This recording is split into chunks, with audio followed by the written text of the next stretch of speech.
JNR టీవీకి స్వాగతం.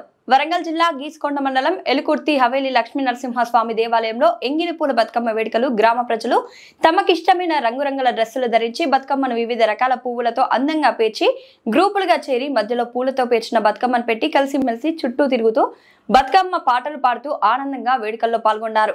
తెలంగాణలో మహిళలు 9 రోజుల పాటు ఎంతో వైభవోపేతంగా జరుపుకునే పండుగ బతుకమ్మ పండుగ. ఈ కార్యక్రమంలో గ్రామ ప్రజలు ఉన్నవారు లేనివారు అనే తేడా లేకుండా కుల మతాలకు అతీతంగా అందరూ కలిసిమెలిసి జరుపుకునే పండుగ బతుకమ్మ పండుగ. ఈ సన్నివేశాన్ని మా GNR TV Geesukonda reporter Bollu రాజు అందించడం జరిగింది.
అమ్మ